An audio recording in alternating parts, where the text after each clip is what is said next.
Vijayawada central నియోజకవర్గంలో ఏం జరుగుతోంది? పార్టీలు అమలు చేస్తున్న వ్యూహాలు ఏంటి? టీడీపీ నుంచి వంగవీటి రాధా కన్ఫర్మ్ అయ్యాడా? మరి వైసీపీ నుంచి బరిలోకి దిగేది ఎవరు? సిట్టింగ్ ఎమ్మెల్యే కన్నీరు వెనుకున్న కథేంటి?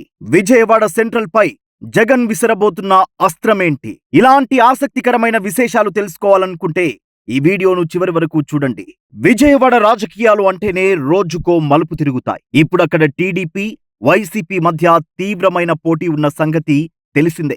విజయవాడ సెంట్రల్ నియోజకవర్గంలో టీడీపీ అభ్యర్థిగా వంగవీటి రాధా బరిలోకి దిగుతున్నాడని తెలుస్తోంది. ఈ విషయం బయటకు వచ్చిన తర్వాత వైసీపీ తరపున నిలబడే అభ్యర్థి ఎవరా అని ఆసక్తి కలిగిస్తోంది. నిజానికి ఇప్పుడు సిట్టింగ్ ఎమ్మెల్యేగా ఉన్న మల్లాది విష్ణు వైసీపీకి చెందినవాడే. 2019 ఎన్నికల్లో టీడీపీ అభ్యర్థి బోండా ఉమామహేశ్వరరావుపై కేవలం 25 ఓట్ల మెజారిటీతో గెలిచాడు మల్లాది విష్ణు. వెంట్రుక వాసిలో టీడీపీ విజయం చేజారిపోయింది. వైసీపీకి కూడా చావు తప్పి కన్ను లొట్టబోయిన చందంగా ఉంది పరిస్థితి.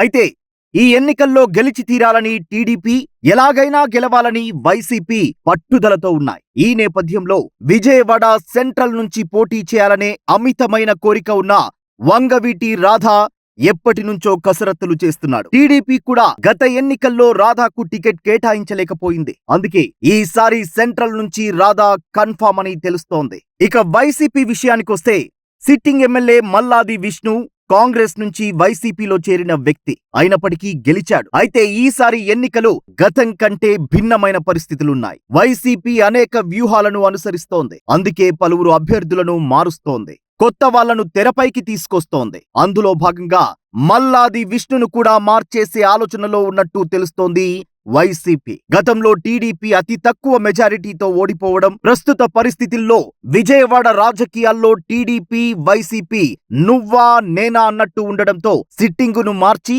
రాజకీయంగా, సామాజికంగా, ఆర్థికంగా మరింత బలమైన అభ్యర్థిని నిలబెట్టాలని డిసైడ్ అయిందని సమాచారం. సెంట్రల్ నియోజకవర్గానికి వెలంపల్లి శ్రీనివాస్ ను ఇన్ఛార్జిగా నియమించడంతో ఈ వార్తలకు మరింత బలం చేకూరుతోంది. మా వీడియో మీకు నచ్చినట్టయితే లైక్ చేయండి, షేర్ చేయండి, మా ఛానల్ ను సబ్స్క్రైబ్ చేసుకోండి.